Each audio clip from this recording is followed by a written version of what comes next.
You may have heard that PlayStation recently announced they would stop making physical copies of their games, and just a couple days prior, they also announced that they had removed 551 movies and TV shows from people's libraries since their license agreement with Studio Canal ended. Now, these two separate announcements got people rightfully mad since for the people who got their movies and shows removed, they aren't able to get a refund on those purchases and their content is just gone out of here without them being able to do anything. And with PlayStation switching to digital games only, the idea of owning a physical copy of any modern game is slowly going extinct, and really companies will have even more control over the games we buy now. They'll continue to do things like keeping digital game prices high and have the power to remove people's games if something like the Studio Canal situation happened to any one of these games. PlayStation is just proving that play in fact has limits, and this video right here is my favorite since it clowns on their old video on how to share games. This is how you share your games on PS4.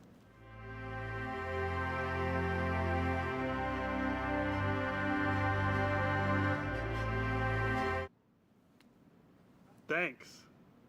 PlayStation. This is how you will share your games on PS6.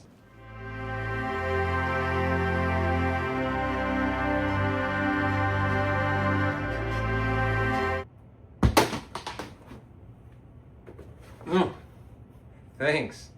PlayStation. Now, I personally never owned a PlayStation or really any console for that matter. I've always played my games on PC and overall felt it was just a better investment than a console. I mean, I still connect my controller to play Rocket League, you know? To me, PlayStation's decision of getting rid of physical games doesn't really matter to me. But all this stuff that PlayStation has been doing just got me really thinking whether we truly own our games that we buy online. And that's really what I wanted to talk about in this video. What does it mean when we hit that purchase button on a digital game? Well, to simply answer that question, we are buying a license agreement that lets our account access those digital game files. We don't own those game files, but are just allowed to download and play on them. And this is how it works for a majority of online stores, including Steam. For this reason, people like to buy physical copies. It allows them to physically own their games, and all they would need to do is just start up the console, pop in the disc, and are ready to play without any worry about their games getting removed. And at least this used to be the case, but nowadays even physical games aren't exempt from companies managing them. Most modern day games have gotten so big that the physical discs themselves cannot hold all the data required for the game. So games like Call of Duty with over 200 gigabytes worth of storage can't be all placed into just one disc. So instead what they have on that disc is the game installer, and then you have to download the game from the internet the same way you would for PC games.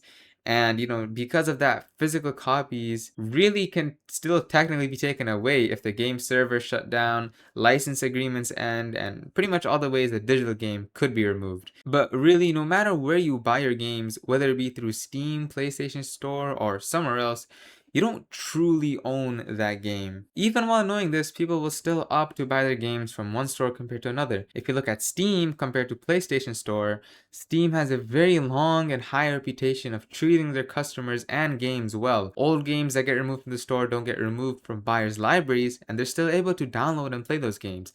If a user gets banned on Steam, they're still able to access majority of the games in their Steam library, of course depending on their ban. Unlike PlayStation, where you lose access to your whole game library, and you already know how PlayStation treats their customers. There's many other reasons as to why Steam is much better than the PlayStation Store, and it's because of those reasons and trusts users have with Steam that even when they buy their games on Steam, they feel like they're getting the best possible deal on how close someone can get to owning their game. Even with Steam, you still don't own your game. If Steam were all of a sudden to just disappear or shut down, there's really no way to get back those games you've purchased. So what really is the closest way someone can get to owning their game? Well, the answer to that is to buy your games DRM free. While making this video, I found out about this website called Good Old Games, or GOG or GOG. Now, GOG is a place where you can buy your games DRM free.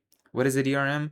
DRM stands for Digital Rights Management, and it's what's used by companies to basically control the copy of the game you buy, preventing you from doing stuff like copying game files, disabling your license, and a lot of other stuff you wouldn't want to happen to something you supposedly own. But since GOG sells games that are DRM free, it's the closest thing you have to owning your game. When you download a game from GOG, you download the offline installer, which is something you can save to an external hard drive or make your own backup. And you can install your games without needing to log into GOG, and for most games you won't even need GOG's launcher or an internet connection to run them. So if GOG or GOG were to disappear all of a sudden, you can still install and play any games as long as you have those games installers already downloaded or saved. Once again, you still don't legally own the game since you received the license to use the software, but by buying the game from a store like GOG, you won't have to worry about DRM stuff and game launchers, and you can still make backups and reinstall the game from your own backups whenever you want. I personally haven't bought a game from GOG or even used the site.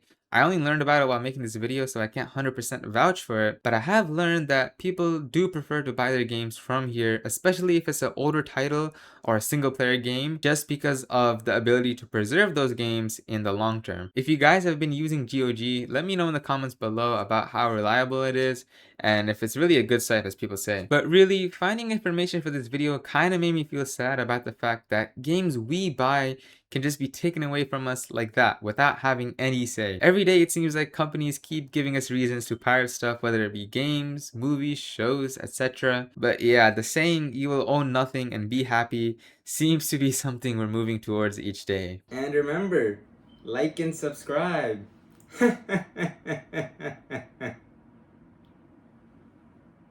Or else. You may not be able to own your digital games, but you know what you can own? A gun. I actually was planning on making a video of me going to the shooting range for the very first time, with it being 4th of July and everything, but I low-key didn't get enough footage for it, and the group I went with was also under 21, so we were only limited to 4 weapon options, and I just scrapped the idea. But regardless, I wanted to put it in a video, so here it is. Enjoy me shooting a bolt-action sniper rifle as the outro.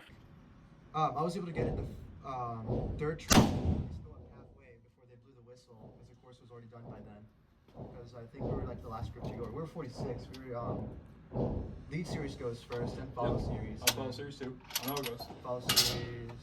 I don't know. But yeah, I didn't like being last for everything because we don't really like get cut off. I can remember there's this one PT event where we were only able to do like halfway because I think it was lead series that took way too long. I think it was 42 that took too long, and it ended up being Builder Platoon by the end of the summer.